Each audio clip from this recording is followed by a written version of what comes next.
As this is the first quiet moment I have had since our splashdown on Earth, I must now apologize for the delay in sending you my report, gentlemen. I will now begin. But the question is where? This is Captain Henry Global reporting. I will attempt to reconstruct the incredible chain of events which led to the, shall we say, unforeseen and abrupt disappearance of the SDF-1. It was during the inaugural festivities when, without warning, the shipboard defense systems activated in response to some unknown signal. Hey, what's going on here? What is it, Claudia? What's wrong? Every system aboard the ship is starting up without being turned on. The defense system is activating the main gun to fire.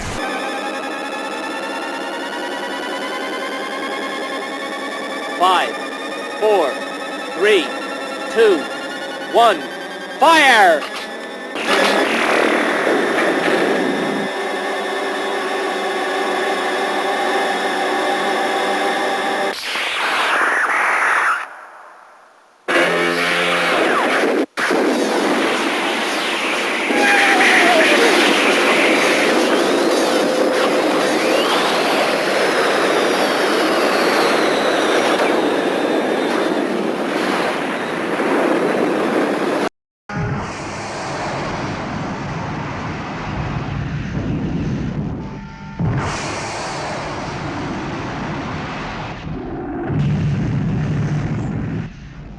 Blue Squadron launched and ready to rendezvous with Silver Spar Squadron.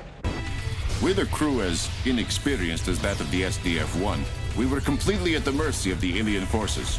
Their vastly superior technology had produced an array of armaments the likes of which had never been even imagined on Earth. Our defense forces, raw recruits fresh out of the Space Academy, fought bravely, but were almost powerless against the might of the alien armada.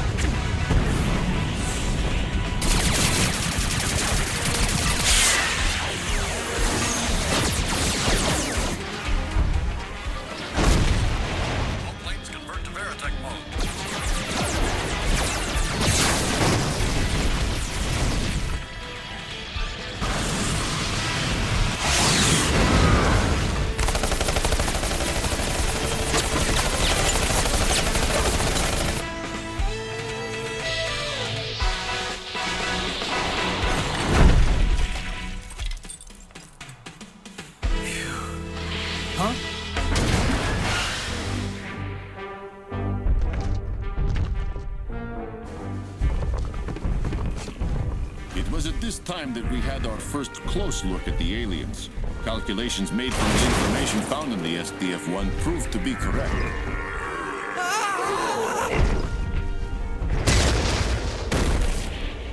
Incredibly, their molecular and genetic structures seemed to be the same as ours.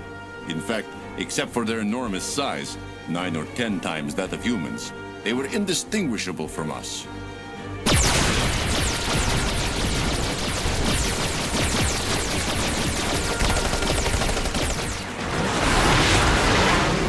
Finally, we attempted to lift off using the...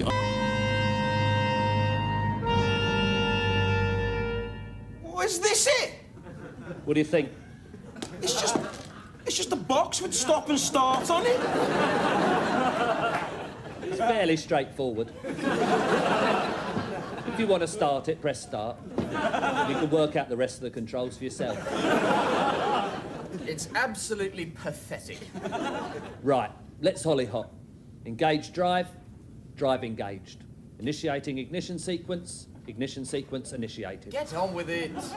It takes time, this. One slight error in any one of my 13 billion calculations. We'll all be blasted to smithereens. Here we go, then. 10, 9, 8, 6, 5. You missed out the 7. Did I? I've always had a bit of a blind spot with 7s. We're going to die. No problem. I'll start lower down. 1, blast off. We've done it. We're home. It worked? What on earth? You must be joking. Half a mo. It's gone. What is? The Earth. It's missing. It's not there. Wait a minute. Sorry, I was looking out the wrong window. No, it has gone. The entire solar system is missing. Instead of the planned default point near the moon, we found ourselves just beyond the orbit of Pluto. The battleships Daedalus and Prometheus had been carried into space along with the SDF-1, as had Macross City, the entire island, and even some of the surrounding ocean. We succeeded in mooring the ships to the space fortress, and they have since become integral parts of the SDF-1. We also brought aboard all of Macross City's 70,000 inhabitants. This operation, too, was a complete success. The civilians soon started reconstruction work, utilizing materials from the island, and their situation became almost normal. It was after the disappearance of the fold system that we found we could not fire the main gun, so I ordered a modular transformation. It was a drastic measure, but one that had to be taken. All Veritech scrap! All Veritech scrap! Strike wing, standing by to launch.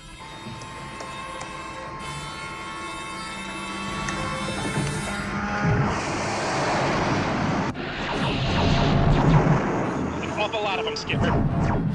Look out, Jolly, you got one on your tail. Roll, Jolly, he's on you. I can't seem to lose him. Let's go get him. Thank you, whoever that was. Enough is enough.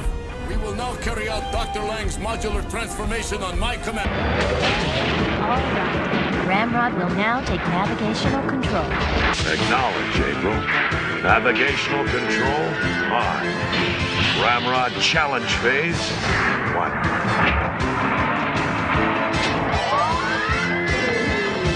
Head 'em up, move 'em out.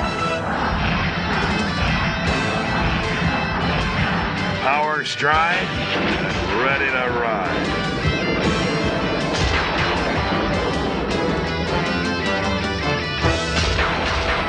Comes. Block him! Look out, he's doubled back!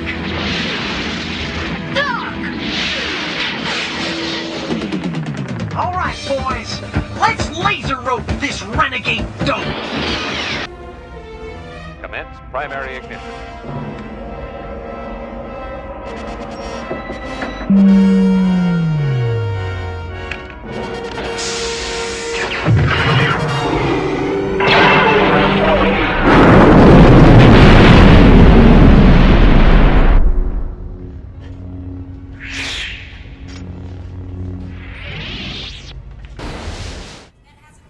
We developed a recovery system to take care of the massive damage to Macross City, should we again need the transformation. There finally came a time when we were able to launch a counterattack on the enemy from deep within the ice fields of Saturn. The remaining reflex furnaces could not produce enough energy for a complete force field, so our science officer developed a manually controlled means of defense called the pinpoint barrier. It was this barrier that was first put to good use in the Daedalus attack, our first victory.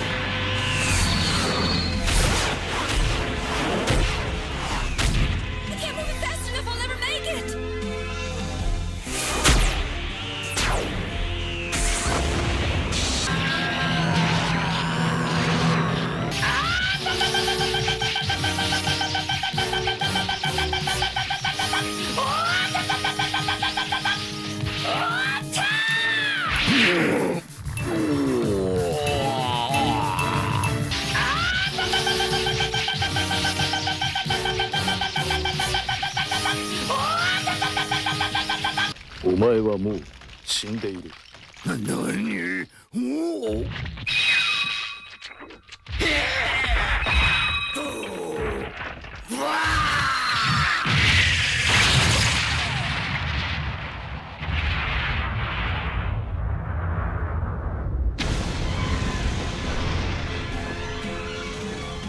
It should be noted that Dr. Lang and his science team have been recommended for special commendations.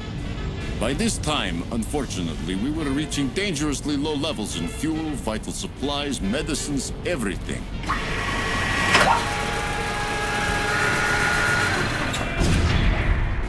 We replenished our stores at Mars base Sarah. This nearly turned out to be the end of our journey. The enemy had planted the entire zone surrounding the base with underground gravity mines.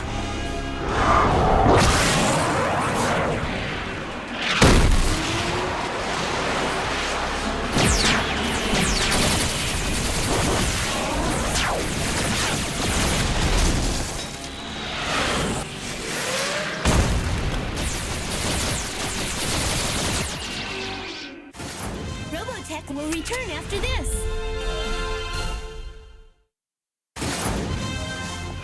Robotech is back now. We're in trouble. The 6th, 8th, and 18th attack squadrons have all been wiped out. Calm down. I have a plan that might help us to get out of this trap. How can we get to them when they're underground? I know something about this base. There was a reflex furnace put in far beneath it. If we could just get to it and blow it up. Probability check?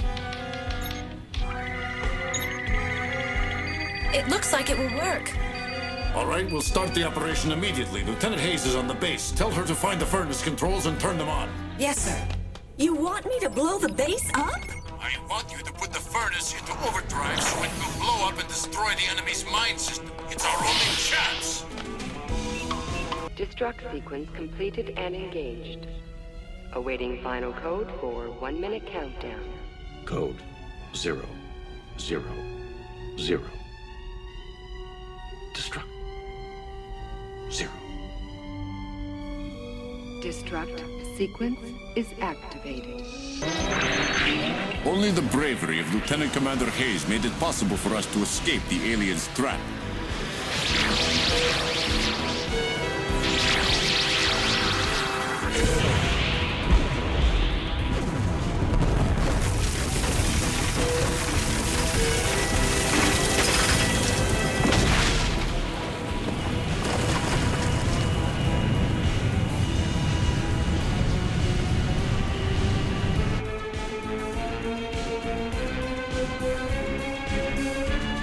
I am of the opinion that the aliens wanted only to capture the SDF-1, not to destroy it, otherwise we wouldn't have escaped.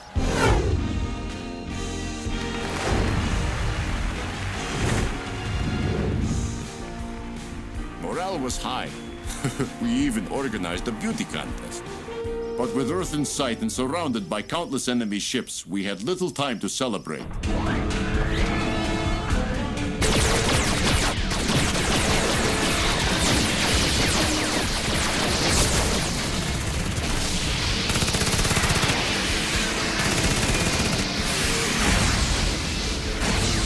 Until this time, we had been unable to communicate with Earth defense. All channels to headquarters were jammed continuously. How, I don't know. And then one day, all jamming ceased. Oh, sir, I'm receiving a communication, but I'm not sure it's coming from Earth. Well, Sammy, I suggest we listen to it then. Yes, sir. In the name of the Zentradi forces, you are ordered to surrender. The last attack was just a warning. You cannot escape. Surrender. Enough! It was amazing how little time it took for them to learn our language.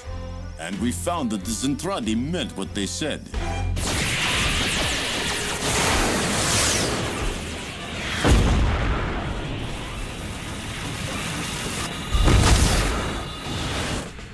After the destruction of the radar tower, I dispatched Lieutenant Commander Hayes and a cat's eye on a reconnaissance mission to the Zentradi fleet.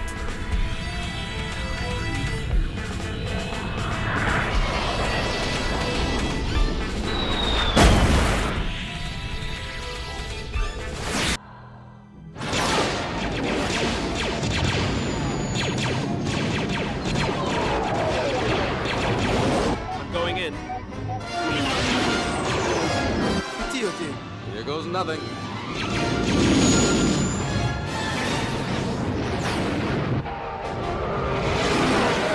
Now lock onto the strongest power source. It should be the power generator. When the Cat's Eye reconnaissance ship was damaged and then captured by the Zentradi forces, Lieutenant Rick Hunter and his squadron attempted to rescue Commander Hayes, but were themselves captured. There seemed to be no way to escape. Then they were taken to the main fleet of the Zentradi Armada. There, they were questioned at length by the Supreme Commander of the Zentradi, a being who called himself Dolza. Welcome aboard, Your Majesty.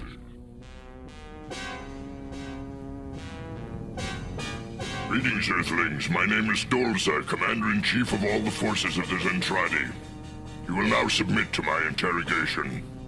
Why do you insist upon attacking us in this outrageous manner? He speaks our language. Yeah, he speaks all right, but what's this outrageous stuff?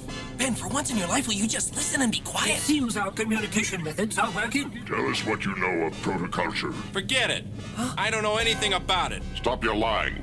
Why do you insist upon attacking us? What are you talking about? You're the guys who are attacking us. You deny you've made a secret weapon. And what is your knowledge of protoculture? What is this protoculture? What could it possibly be, and why do they think we have it? You, female. I think it is still possible that you do not understand with whom you are dealing. The forces of the Zentradi are the most powerful in the known universe. And be sure we will discover your use of protoculture. Just a minute. Nobody here has the slightest percent. Enough, Ben. I will no longer submit myself or my men to your questions. So, the little female is in charge here. Interesting. It seems you are drastically underestimating the seriousness of your predicament, young lady. Stage 1 of our experiments was conducted in the laboratory.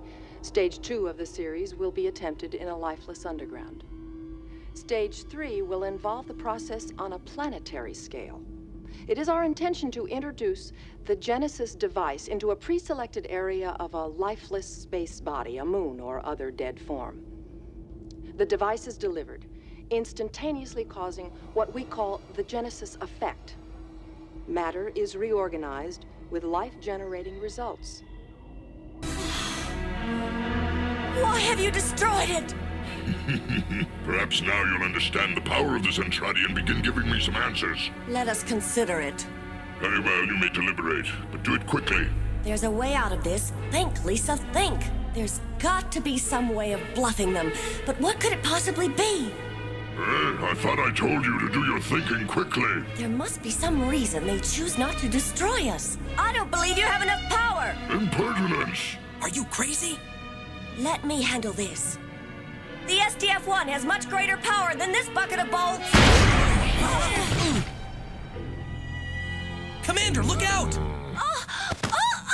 what do you think you're doing? And now, my feisty female, I wish to know by what process you become Micronians. Answer me at once, or I'll crush every bone in your body. Stop squeezing her! We're born into this world as Micronians. Born, did you say? Yes, but born from what is the question? From our mothers, what do you think? And how does that happen? Well, it sort of starts with kissing. Demonstrate this kissing for us. You can't be serious. There's no way I'm gonna kiss him. Demonstrate this kissing, or I'll crush all of you. Wait! I'll be the one to demonstrate. Well, all right. Make sure you do. So, now, listen, Lieutenant Hutter, I want you to kiss me. Huh? I want to get their reaction on my video recorder. All right then, but why don't you do it with Ben? Because I'd rather do it with you, Rick. Then you'd better make it a command. You will now proceed. I'm giving you a direct order. Whatever you say, Commander. Are you ready? Yes. Forgive me, Min May.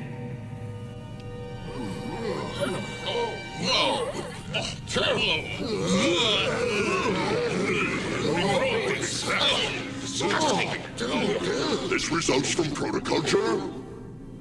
Protoculture? Why does he keep mentioning it? Take them out of here. Get these Micronians out of my sight at once. We still do not understand what frightened the Zentradi. They have nothing to fear. Their bodies are so incredibly strong they can even survive unprotected in the vacuum of space. They have more firepower than we can even imagine. Well, the situation is extremely critical and drastic measures will... Yes, what is it? I thought you might like some fresh coffee, Captain. Thank you, Lisa. That was very kind of you. It smells wonderful. I did not realize what time it was. There we are, sir. Wow. I never thought I'd see anything as beautiful as this ever again. Yes, I feel the same way. You know, I have a confession to make. Now, it seems a little silly, but I had a bad omen when I took command of the ship. That something terrible would happen. It was a feeling that is very difficult to explain, that something terrible would happen to us, that we would be changed forever. Well, Captain, in a way, you weren't wrong. This ship still has its secrets, Lisa. But what?